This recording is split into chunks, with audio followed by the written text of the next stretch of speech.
Hello everyone, welcome to our channel education hub.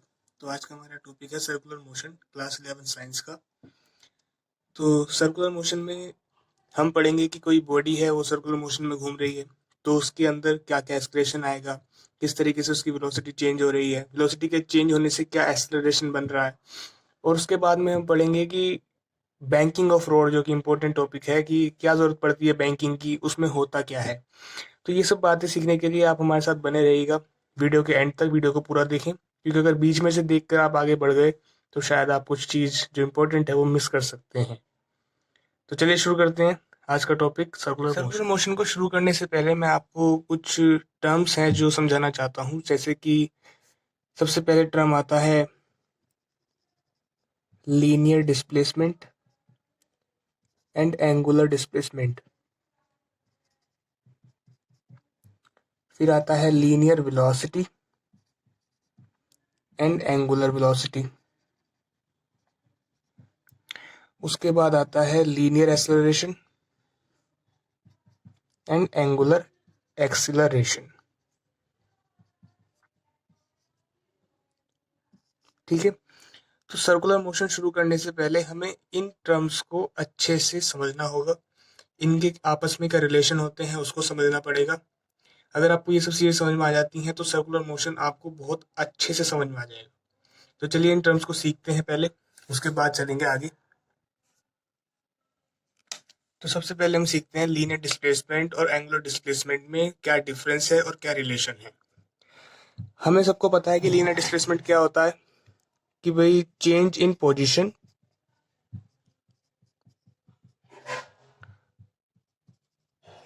जो position में change हो रहा है वो हमारा डिस्प्लेसमेंट है। कि कोई बॉडी यहाँ थी, वो यहाँ पहुंच गई, तो ये उसका डिस्प्लेसमेंट है। ठीक है, ये तो हमें पता था पहले से भी, छोटी क्लासेस में हमने इसे पढ़ रखा था। अब बात करते हैं एंगुलर डिस्प्लेसमेंट की। एंगुलर से पता चल रहा है कि इसमें कुछ एंगल होगा, थीटा वीटा की बात करेंगे। तो जैसे कि एंगुलर डिस्प्लेसमेंट है, तो जैसे कि सर्कुलर मोशन है, कोई बॉडी यहाँ थी वो यहाँ पहुंच गई, तो ये होता है उसका लीनियर डिस्प्लेसमेंट। ये तो आप सब जानते ही हैं। पर मान लीजिए कि कोई आदमी सेंटर पे खड़ा हुआ है। अब उसको पहले वो यहाँ दिख रहा था, उसकी दूरी थी मानो आर, वो दौड़ करके यहाँ पहुंच गया, अब उसकी दूरी भी आर। ठीक है, उसके मुताबिक उसका डिस्प्लेसमेंट कितना, मैं इसको थोड़ा इनलार्ज करके दिखाता हूँ आपको। ये है सर्कल, यहाँ पे मेरा ऑब्जर्वर खड़ा है, यहाँ पर पॉइंट ए था, वो दौड़ करके यहाँ पहुंच गया ए डैश पोजीशन पे। ये उसकी आर डिस्टेंस है, ये भी आर डिस्टेंस है, डिस्टेंस बराबर है। अब वो दौड़ करके यहाँ पहुंच गया ऐसे, इसको क्या दिखाई देगा, इसको दिखाई देगा कि वो इतना एंगल डिस्प्लेस हो गया। ठीक है, अगर आप इसकी बात करते हो ऑब्जर्वर की, तो ऑब्जर्वर पहले से ऐसे देख रहा था, फिर उसकी आंखें इस तरीके से मुड़ गई, यानी कि आंखों का जितना ऐसे लाइन ऑफ साइट हम मानते हैं, मैथ्स में पढ़ा होगा, तो लाइन ऑफ साइट उसकी चेंज हो गई। तो जितनी लाइन ऑफ साइट चेंज हुई, जितने एंगल पे चेंज हुई, वो होता है हमारा एंगुलर डिस्प्लेसमेंट। यानी कि ये जो थीटा है ये है हमारा एंगुलर डिस्प्लेसमेंट, कि इतना एंगल वो अपनी जगह से डिस्प्लेस हुआ। ठीक है, आपको आशा करता हूँ कि समझ में आ गया होगा। तो डिफरेंस समझ में आ गया कि लीनियर डिस्प्लेसमेंट होता है कि पोजीशन में जो चेंज हुआ वो हमारा लीनियर डिस्प्लेसमेंट। पर जब हम एंगुलर डिस्प्लेसमेंट की बात करते हैं, और ज़रूरी नहीं है कि एंगुलर डिस्प्लेसमेंट जो है वो सिर्फ सर्कुलर मोशन में ही होगा। मान लीजिए एक बॉडी है ए, यहाँ पे ऑब्जर्वर खड़ा है, यहाँ पे वो दौड़ करके ऐसे पहुंच गया यहाँ, तो अब वो यहाँ देख रहा था, फिर वो यहाँ देख रहा है, तो अब भी उसकी नजरें इतनी थीटा पे मुड़ी हैं, पर यहाँ पर सर्कुलर मोशन तो नहीं है। यानी कि ये सब चीजें जरूरी नहीं है कि सर्कुलर मोशन में ही वैलिड होती हैं, ये बाहर भी वैलिड होती हैं। ठीक है, अब बात करते हैं कि इन दोनों का आपस में क्या रिलेशन होता है, यानी कि relation of linear displacement and angular displacement. ये बहुत ज़रूरी होता है, क्वेश्चन सोल्व करने में हमें इसकी ज़रूरत पड़ती है। तो यहाँ पर अगर हम देखें, इसे मैंने कहा कि ये मेरा लीनियर डिस्प्लेसमेंट है एल, ठीक है। तो अगर मैं आपसे ये कहूं कि मुझे थीटा निकालना है, थीटा ही तो है हमारा एंगुलर डिस्प्लेसमेंट, तो एक सिंपल तरीका होता है थीटा निकालने का। तो इनका रिलेशन निकालने के लिए हमें एक कह सकते हैं छोटा सा फॉर्मूला है, वो हमें पता होना चाहिए कि arc is equals to theta into radian. Circular motion में जो हमारा आर्क होता है, ये हमारा आर्क है। अगर हमें आर्क निकालना है तो हम थीटा को रेडियस से मल्टीप्लाई करें तो हमें हमारा आर्क मिल जाता है। ठीक है। तो आर्क क्या है यहाँ पे? लीनियर डिस्प्लेसमेंट, जिसे मैंने कैपिटल एल माना है। अब ठीक है, कैपिटल एल माना है। जो थीटा है मेरा एंगुलर डिस्प्लेसमेंट, ठीक है। रेडियस क्या है? मैंने उसे कैपिटल आर माना। ठीक। तो ये क्या हो गया? Angular displacement is equals to r theta. ये होता है रिलेशन कि जो लीनियर डिस्प्लेसमेंट होता है वो एंगुलर डिस्प्लेसमेंट का आर टाइम्स होता है। ठीक है। अब बात करते हैं कि जो एंगुलर डिस्प्लेसमेंट है कि ये स्केलर क्वांटिटी है कि वेक्टर क्वांटिटी है। तो हम बात कर लेते हैं थीटा की बात कर लेते हैं कि जो हमारा थीटा है वो होता है एक वेक्टर क्वांटिटी।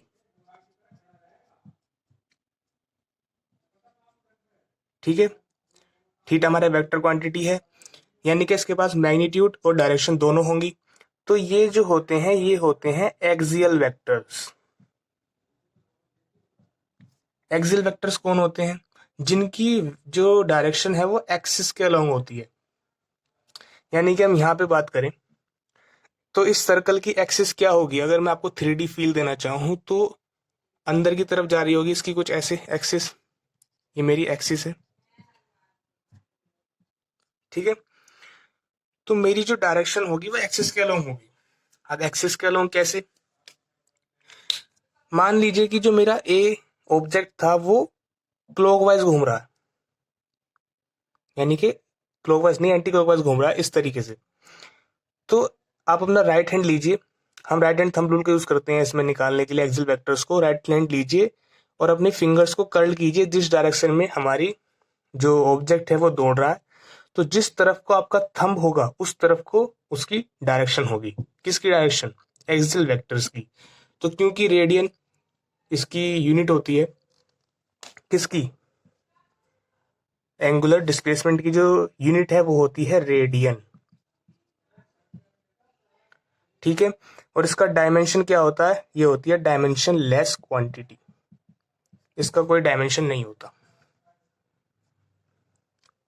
ठीक है। तो ये कुछ सिंपल सी बातें थी एंगुलर डिस्प्लेसमेंट, लीनियर डिस्प्लेसमेंट की। अब हम बात करते हैं लीनियर वेलोसिटी और एंगुलर वेलोसिटी में रिलेशन और डिफरेंस की।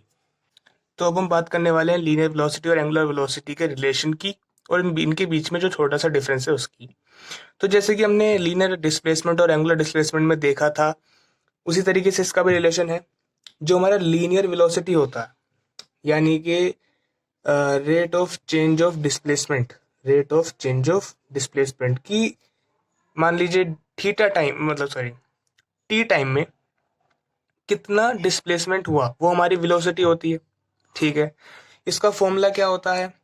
हम मान लेते हैं delta x by delta T की जो डेल्टा एक्स है उतना डिस्प्लेसमेंट में चेंज हो गया। ठीक है। एंगुलर वेलोसिटी की अगर हम बात करें, मैंने कहा था रिलेट करना किससे? एंगुलर डिस्प्लेसमेंट से इसको। ये हमारा सर्कल है, यहाँ पर कोई ऑब्जर्वर खड़ा हुआ है, यहाँ हमारा ए था, यहाँ हमारा ए डैश, वो ऐसे घूम करके यहाँ पहुंच गया। ये हमारा हो गया एंगुलर मतलब सॉरी लीनियर डिस्प्लेसमेंट हो गया। ये हमारी इनके बीच की डिस्टेंस हो गई आर और ये हमारा हो गया एंगुलर डिस्प्लेसमेंट। ठीक है। अगर मैं आपसे पूछूं कि यहाँ पर एंगुलर वेलोसिटी कितनी है, बड़ी मुश्किल की, भाई हमें तो नहीं पता एंगुलर वेलोसिटी क्या है, हमने तो अभी तक टॉपिक ही डिस्कस करना शुरू करा है, तो आपको कैसे पता होगा? मैं बताता हूँ। बिल्कुल इसकी तरह ही आप निकाल सकते हैं एंगुलर वेलोसिटी को। एंगुलर वेलोसिटी को डिनोट करते हैं ओमेगा से, ये इसका सिंबल होता है ओमेगा। तो यहाँ पर हमने डिस्प्लेसमेंट के लिए एक्स यूज किया था, यहाँ पे मैं आपकी कन्वीनियंसी के लिए इसको एक्स लिख देता हूँ। एक्स यूज किया था, यहां पर हम क्या यूज करेंगे, यहां पर था लीनियर डिस्प्लेसमेंट और एंगुलर वेलोसिटी में आएगा एंगुलर डिस्प्लेसमेंट। एंगुलर डिस्प्लेसमेंट को हमने पीछे पढ़ा, क्या किस चीज से डिनोट करते हैं, थीटा से। तो delta theta by delta T, ये होता है हमारा एवरेज। ये क्या होता है, average angular velocity, average angular velocity. ठीक है, अब बात आती है कि ये स्केलर है कि वेक्टर है। ये भी एक वेक्टर क्वांटिटी है। वेक्टर क्वांटिटी है तो इसकी डायरेक्शन होगी, डायरेक्शन किधर को होगी, एक्सिस के लोग, यानी कि ये एक्सिस एक्सियल वेक्टर है। इसकी यूनिट क्या होगी, रेडियन पर सेकंड। फॉर्मूले से बना सकते हैं क्योंकि डेल्टा थीटा को रेडियन यूनिट होती है इसकी, थीटा टी वो सॉरी डेल्टा टी यानी कि सेकंड, तो ये हो गया रेडियन पर सेकंड। डायमेंशन, डायमेंशन होती है इसकी m0l0 t-1, क्योंकि जो डेल्टा थीटा है उसकी अपनी कोई यूनिट नहीं होती, तो उस वजह से यूनिट होती है पर डायमेंशंस नहीं होती। ठीक है, और अगर आप इसे डिफ्रेंशिएट करना चाहें, यानी कि बहुत छोटे टाइम के लिए आप निकालना चाह रहे हैं एंगुलर वेलोसिटी, तो आप लिख सकते हैं D theta by D T. ठीक है, इसी तरीके से होता है हमारा एंगुलर एक्सेलरेशन और लीनियर एक्सेलरेशन का, उसे भी यहीं पर डिस्कस कर लेते हैं। तो एंगुलर एक्सेलरेशन को हम किस तरीके से लिख सकते हैं, जो हमारा एक्सेलरेशन होता है उसे हम लिखते हैं rate of change of velocity, यानी कि delta we by delta T, velocity में कितना चेंज हो गया टी टाइम में। ठीक है, तो हम उसी तरीके से अपने एंगुलर एक्सेलरेशन को भी लिख सकते हैं। एंगुलर एक्सेलरेशन क्या होगा, उसे हम डिनोट करते हैं अल्फा से।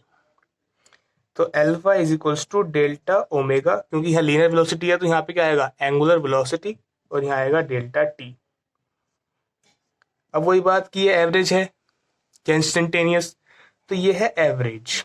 जहां पे भी डेल्टा लगा होगा वो एवरेज होती है, एवरेज एंगुलर एक्सेलरेशन।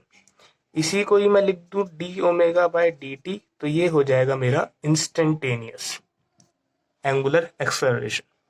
ठीक है, अब बात करते हैं कि लीनियर वेलोसिटी और एवरेज वेलोसिटी का क्या रिलेशन है, एंगुलर एक्सेलरेशन और लीनियर एक्सेलरेशन का क्या रिलेशन है।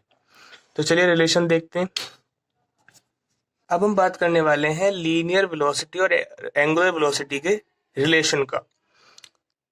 तो यहां पर मैं एक आपके लिए याद ताकि रख सके आप उसको, एक छोटा सा ट्रिक बताऊंगा, उससे आपको पता चल जाएगा कि क्या रिलेशन है और आप आराम से क्वेश्चन सॉल्व कर सकते हैं। जैसे कि हमने लीनियर डिस्प्लेसमेंट और एंगुलर डिस्प्लेसमेंट का क्या रिलेशन देखा था, L is equals to r theta, theta angular displacement, L linear displacement, r radius, उनके बीच की डिस्टेंस। ठीक है, उसी तरीके से लीनियर वेलोसिटी और एंगुलर वेलोसिटी में भी रिलेशन होता है इसी की तरह। वो क्या होता है, यहाँ पर क्या है, लीनियर टर्म है, यहाँ पर एंगुलर टर्म है, तो हम लिखेंगे linear velocity is equals to r times of, यहाँ पे एंगुलर डिस्प्लेसमेंट, तो यहाँ पे क्या आ जाएगा angular velocity, v is equals to r omega.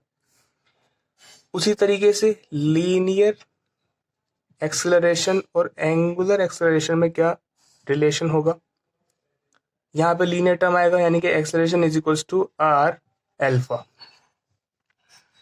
ठीक है, तो ये एक तरीका है इन्हें याद करने का और ये रिलेशन है, इसको हम चाहे ड्राइव करना चाहे तो कर सकते हैं, पर इतनी कोई खास जरूरत नहीं है।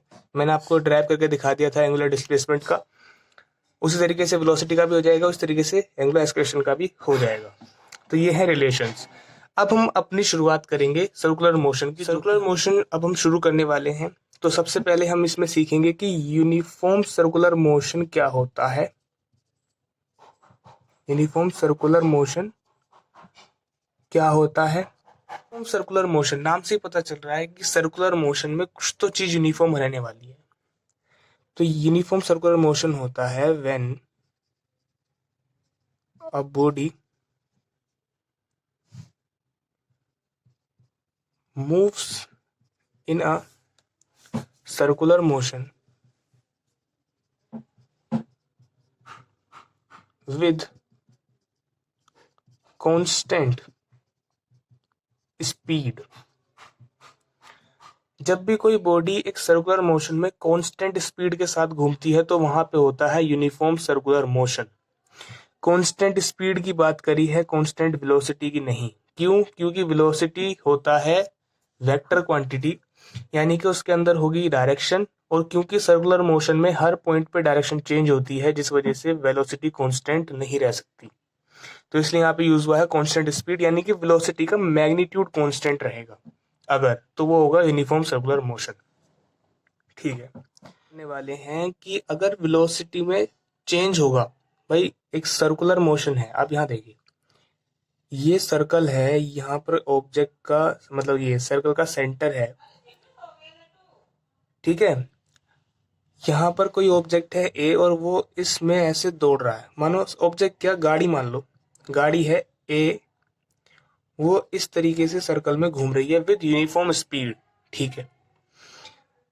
यहाँ पर इसकी वेलोसिटी की डायरेक्शन ऐसे, थोड़ा आगे बढ़ी तो इस तरीके से, थोड़ा आगे बढ़ी तो ये ऐसे, थोड़ा आगे बढ़ी तो ऐसे, यानी कि वेलोसिटी की डायरेक्शन चेंज हो रही है। यानी कि वेलोसिटी चेंज हो रही है, आपको पता होगा कि जो वेलोसिटी है उसमें चेंज किस तरीके से आ सकता है, या तो मैग्नीट्यूड चेंज हो, या तो मैग्नीट्यूड में चेंज आए, या तो डायरेक्शन में चेंज आए, चेंज इन डायरेक्शन, या फिर दोनों ही चेंज हो जाए तो वेलोसिटी चेंज हो जाती है।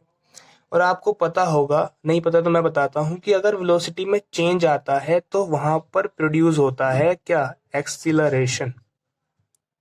वेलोसिटी के चेंज की वजह से ही तो एक्सेलरेशन आता है। एक्सेलरेशन क्या होता है, rate of change of velocity, यानी कि वेलोसिटी के चेंज की वजह से जो क्वांटिटी प्रोड्यूस हो रही है वो होती है हमारी एक्सेलरेशन। तो अब हम यही पढ़ेंगे कि एक्सेलरेशन क्या होगा इसके अंदर सर्कुलर मोशन में, उसका मैग्नीट्यूड क्या होगा। तो चलिए सीखते हैं। हम बात करने वाले हैं एक्सेलरेशन की। अब आप मुझे एक बात बताइए कि ये मेरा सर्कुलर मोशन, ये सेंटर, ये है कोई कार सी, वो घूम रही है विद यूनिफॉर्म स्पीड, यानी कि यूनिफॉर्म सर्कुलर मोशन हो रहा है, ठीक है। वेलोसिटी की डायरेक्शन चेंज हो रही है हर पॉइंट पे, ये हमने आपको पिछली स्लाइड में बता दिया था, ठीक है। क्योंकि वेलोसिटी चेंज हो रही है तो एक्सेलरेशन आएगा, तो एक्सेलरेशन तो वेक्टर क्वांटिटी है, तो उसकी डायरेक्शन कहाँ को होगी भाई, इधर को होगी, इधर को होगी, नीचे को होगी, टूवर्ड्स द सेंटर होगी, आउटवर्ड्स द सेंटर होगी, कहाँ होगी ये हमें नहीं पता। कैसे पता चलेगा? तो मैं आपको यहाँ बताता हूं कि जब भी वेलोसिटी की डायरेक्शन में चेंज आएगा, जब भी वेलोसिटी के डायरेक्शन में चेंज आएगा तो वहां पर आता है हमारा सेंट्रीपिटल एक्सलरेशन, सेंट्रीपिटल एक्सीलरेशन, ठीक। इसे आप रिलेट कर सकते हैं सेंट्रीपिटल फोर्स से, ठीक है, पर वो बात की बात है। तो सेंट्रीपिटल एक्सेलरेशन आता है, और सेंट्रीपिटल एक्सेलरेशन की जो डायरेक्शन होती है वो हमेशा होती है टूवर्ड्स द सेंटर, हमेशा सेंटर की तरफ। तो यहाँ पर क्योंकि मैग्नीट्यूड तो कांस्टेंट है पर डायरेक्शन चेंज हो रही है, जिस वजह से एक्सेलरेशन की डायरेक्शन होगी, एक्सेलरेशन कौन सा, सेंट्रीपिटल, तो उसकी डायरेक्शन होगी towards the centre, towards the centre, towards the centre, towards the centre, towards the centre, ठीक है। और क्योंकि वेलोसिटी में जो चेंज हो रहा है आप देख रहे होंगे ये टेंजेंशियल है वेलोसिटी की डायरेक्शन, और ये है टुवर्ड्स द सेंटर, वो भी परपेंडिकुलर। तो इन एक्सेलरेशन और वेलोसिटी के बीच में जो एंगल होता है वो होता है हमेशा 90 डिग्री। कहाँ पे, सर्कुलर मोशन में, हर जगह नहीं होता। अगर आप प्रोजेक्टाइल मोशन की बात करें, प्रोजेक्टाइल मोशन में शुरुआत में वेलोसिटी बढ़ रही है, फिर यहाँ आके वेलोसिटी हो जाती है 0, फिर वेलोसिटी बढ़ती है, मतलब ऊपर जाने में घटती है, नीचे आने में बढ़ती है, ठीक है। तो यहाँ पर एक्सेलरेशन नीचे की तरफ लगेगा और वेलोसिटी की डायरेक्शन ऊपर की तरफ है। यहाँ पे भी एक्सेलरेशन नीचे, वेलोसिटी की डायरेक्शन ऊपर की तरफ है, यहाँ पे भी नीचे, वेलोसिटी की डायरेक्शन ऊपर की तरफ है, यानी कि हर जगह एक्सेलरेशन तो नीचे ही है, वो वेलोसिटी की डायरेक्शन चेंज हो रही है। अगर आप ध्यान से देखें तो वेलोसिटी और एक्सेलरेशन के बीच में थीटा चेंज हो रहा है, और सिर्फ एक ही जगह है जहां पर वेलोसिटी और एक्सेलरेशन के बीच में 90 डिग्री का एंगल है। तो यही डिफरेंस है कि पैराबोलिक और सर्कुलर मोशन को किस तरीके से हम डिफरेंशिएट कर सकते हैं। सर्कुलर मोशन में हमेशा वेलोसिटी और एक्सेलरेशन के बीच में 90 डिग्री का एंगल होता है, पर प्रोजेक्टाइल के अंदर सिर्फ एक ही पॉइंट ऐसा है, हाईएस्ट पॉइंट, जहां पर वेलोसिटी और एक्सेलरेशन के बीच में 90 डिग्री का एंगल होता है। ठीक है, ये तो पता चल गया कि एक्सेलरेशन की डायरेक्शन कहाँ को होगी, किस तरफ होगी। ठीक है, अब हम सीखते हैं कि एक्सेलरेशन जो है वो कैसे आएगा, उसका मैग्नीट्यूड क्या होगा। ठीक है, तो हम वही लेंगे कि हमारा सर्कल है, ये हमारा पॉइंट है, तो ये दो पॉइंट हैं, एक पॉइंट है ए, एक पॉइंट है बी।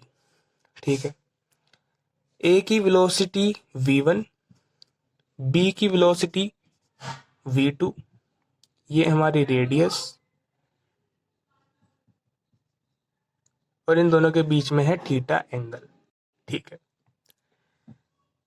आपको पता होगा एक्सेलरेशन क्या होता है, rate of change of velocity, पर वो होता है लीनियर। हम यहाँ बात करने वाले हैं एंगुलर की। ठीक है, तो यहाँ पर वेलोसिटी जो है वो चेंज हो रही है, आपको दिख रहा है डायरेक्शन चेंज है। ठीक है, यानी कि एक्सेलरेशन तो आएगा ही, कहाँ को आएगा, टूवर्ड्स द सेंटर आएगा। ठीक है, अब यहाँ पर आपको क्या करना है, रेडियस के बीच में आपको थीटा एंगल दिख रहा है। ठीक है, तो यहाँ पर एक प्रॉपर्टी होती है कि जो वेलोसिटी है, वेलोसिटी तो नहीं, यहाँ पे प्रॉपर्टी होती है कि अगर दो रेडियस के बीच में, रेडियस के बीच में अगर थीटा एंगल है, दो रेडियस के बीच में थीटा एंगल है, तो अगर इनके कोई परपेंडिकुलर लाइंस डली हुई हैं इन पे, जैसे कि यहाँ वेलोसिटी इनके परपेंडिकुलर है, आप देख सकते हो 90 डिग्री पे है। ठीक है, अगर कोई परपेंडिकुलर लाइन इन पे आती है तो जो लाइंस परपेंडिकुलर इन पे गिरी हैं उन दोनों के बीच में भी वही एंगल होगा। नहीं आई बात समझ में? जैसे कि वेलोसिटी 1 किधर को जा रही है, ऐसे, वेलोसिटी 2 किधर को जा रही है, ऐसे।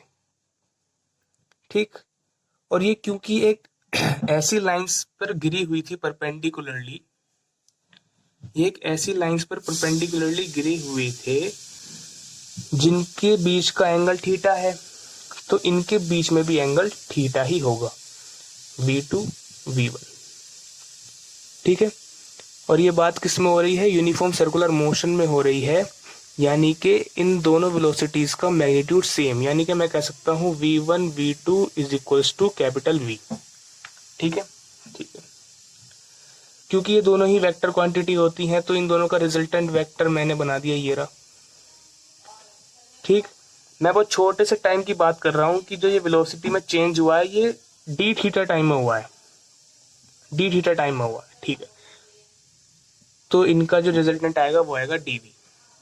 ठीक है, ठीक है, अब हमने यहाँ पर वेलोसिटीज को देखा, अब यही केस रहेगा, पर अब की बार हम वेलोसिटीज को नहीं देखेंगे, अब की बार वेलोसिटीज को नहीं देखेंगे, ये r, अब की बार हम सिर्फ देखेंगे इस डिस्प्लेसमेंट को, इस डिस्प्लेसमेंट को। ये मैं आपको इनलार्ज दिखा रहा हूं, पर ये असल में क्या है कि ये ऐसे सर्कल है और ये बहुत छोटे से टाइम के लिए हम मान रहे हैं, बहुत छोटे से टाइम के लिए, यानी कि dt टाइम के लिए चेंज हो रहा है। ठीक है, तो मैंने कहा जो ये इसमें चेंज हुआ है डिस्प्लेसमेंट में, लीनियर डिस्प्लेसमेंट में, वो मैंने कहा s, कि भाई s डिस्प्लेसमेंट मैंने कवर किया। ठीक है, इनके बीच में वही एंगल कितना, थीटा। तो यहाँ पर मैं इस ट्रायंगल को निकाल के बाहर ले आया, यहाँ पे ट्रायंगल में से इस तरीके से बनाऊंगा, ऐसे, ये रेडियस, इनके बीच में एंगल थीटा, और ये मेरा ds क्यों, क्योंकि बहुत छोटे से टाइम के लिए मैं ले रहा हूं, तो डिस्प्लेसमेंट है वो भी बहुत छोटा हुआ है, जिस वजह से ये ds है। इस तरीके से रिजल्टेंट टाइप, ये थीटा। ठीक है, अब इन दोनों ट्रायंगल्स को आप एक दूसरे से रिलेट करिए, किस प्रॉपर्टी से, ट्रायंगल की एक प्रॉपर्टी होती है, आपने पढ़ा होगा similarity. Similarity property. Similarity property से अगर हम इन्हें करते हैं तो हम देखते हैं कि dv by v1 is equals to ds by r। ठीक है, अब दोनों तरफ बोथ साइड हम डिवाइड कर देंगे dt से, तो हमें क्या मिलेगा, हमें मिल जाएगा dv by dt v1 is equals to ds by dt r, यही मिलेगा। ds बाय dt क्या हो जाएगा और ds बाय dt क्या हो जाएगा, dv बाय dt होता है एक्सेलरेशन, और v1 हमने अभी देखा v1 v2 सबका मैग्नीट्यूड v, तो ये हो जाएगा v is equals to ds by dt क्या होता है v, ये हो जाएगा v बाई r। तो यहाँ से एक्सेलरेशन क्या आया, v स्क्वायर बाई r। ये एक्सेलरेशन कैसा, सेंट्रीपिटल, क्योंकि एक्सेलरेशन की वेलोसिटी की डायरेक्शन में चेंज हो रहा है। ठीक है, और हमने पीछे भी पढ़ा था कि जो वेलोसिटी है उसका रिलेशन होता है एंगुलर वेलोसिटी के साथ में r ओमेगा, तो यहाँ हम इसे लिख सकते हैं r ओमेगा स्क्वायर।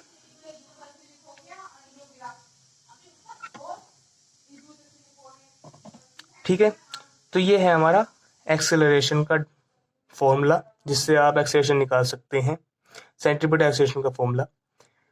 इसी फॉर्मूले को हम यूज करते हैं सेंट्रीपिटल फोर्स में और सेंट्रीफ्यूगल फोर्स में फोर्स का निकालने के लिए, पर वो हमारे अभी इस टॉपिक में के साथ हम आ गए हैं अपने वीडियो के एंड में। तो अगर आपको वीडियो पसंद आया हो तो इसे लाइक कीजिए, शेयर कीजिए और सब्सक्राइब करना ना भूलें चैनल को। और अगली बार हम मिलेंगे एक नए टॉपिक के साथ में, जो कि होगा सर्कुलर मोशन #2, यानी कि मैं इसी का पार्ट लेके आऊँगा जिसके अंदर हम बैंकिंग सीखेंगे। तो इस वीडियो में आज इतना ही, तो पढ़ाई करते रहिए, खुश रहिए। Thank you, bye bye.